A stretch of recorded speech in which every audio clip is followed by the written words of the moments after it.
What up, guys? Your resident Nami player here, back at it with a deck profile from what I ran at Tulsa over the weekend. I got 61st out of like 500 people, giving me top 64. I got the Barcelino. Ooh, it is nice. It is nice. But a couple people were wondering what I ran, how I performed, what did I match up against. So I just wanted to give a quick rundown of the deck and some of the losses, some of the wins, and some of the changes I think I want to make to the deck moving forward. So I'm gonna just put these down here real quick. So a lot of the list is standard. It really is. It really comes down to how you play it. But I did make some last minute decisions that ended up really helping as well, and I'll show those when I get to them. So, of course, for Kaya, package is broken. For Buggy, I am running the Impel down package. I got the 4 at the end of the tournament. I started without any, then I ended with some. So, really nice. The Daz Bones, self-explanatory. The Zevs, also standard. Yes, I'm off by 1. So, if you know me and you stay in Houston, hit your boy up. I did go with the 2 Gum Gum Rain. At one point, I was running 3, and that was also pretty helpful when I needed to make sure that Deathwink was super live, and I had a bunch of Dawn up. You could Gum Gum Rain, put your hand down to like nothing, and then Deathwink the next thing for 3.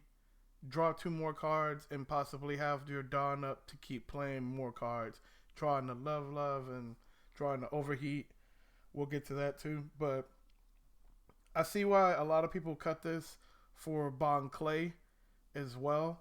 Because they're both 0 technically to play, but I don't have to get rid of an additional card.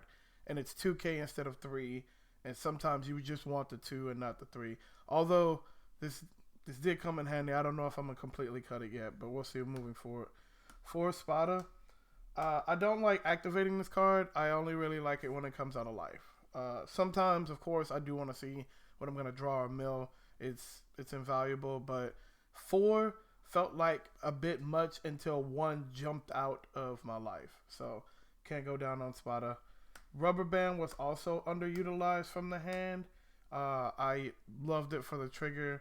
Very seldomly did I actually get to play this card. I actually discarded it a lot.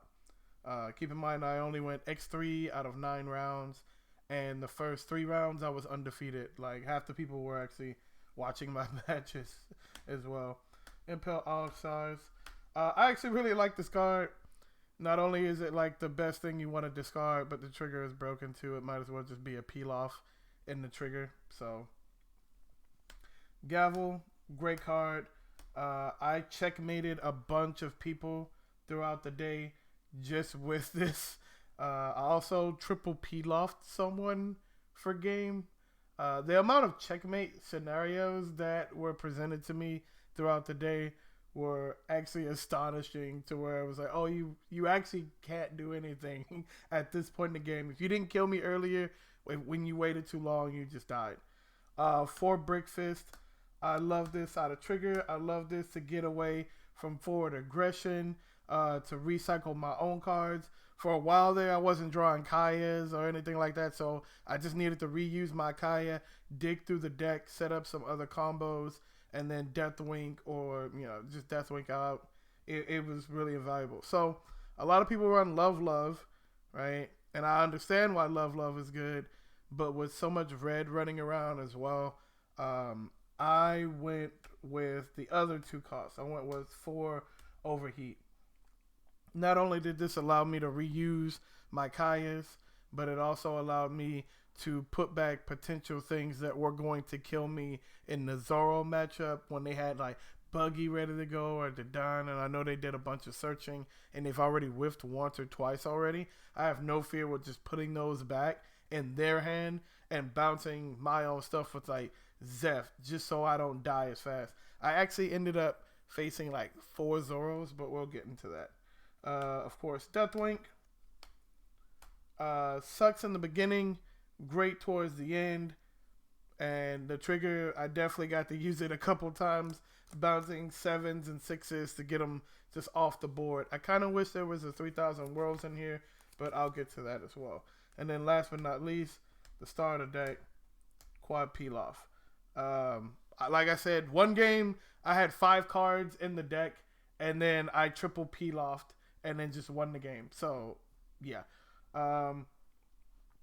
Cards that I would change, I am going to try and find a way to fit just 2 Love beams, maybe 3, but not 4. I really like Overheat.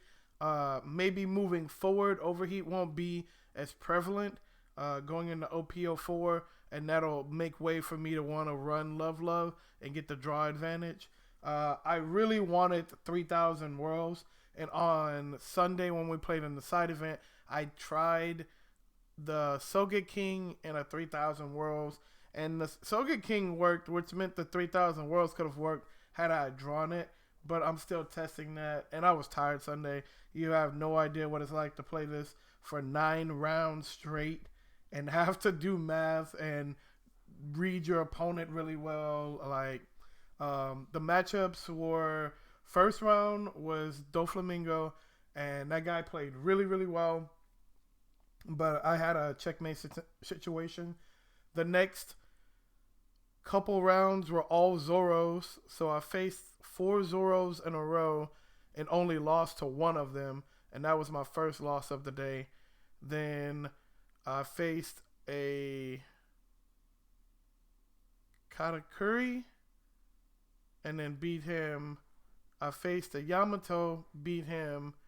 Faced another Katakuri, lost to him in time. So what's that? 1 Zoro, 1 Whitebeard, 1 Katakuri. So those were my 3 losses. And the Katakuri was in time. It's weird end of time procedures with Nami. So I suggest that you just don't have to go there and don't have to worry about it. But other than that, I had a really good tournament experience. A lot of people were rooting for me. A lot of people were asking for the list. So I thought I would get home and go ahead and record it. So thanks everybody that watched me play. Thanks to the people that took me on the trip. And I hope to maybe see you guys in Fort Worth. Thank you.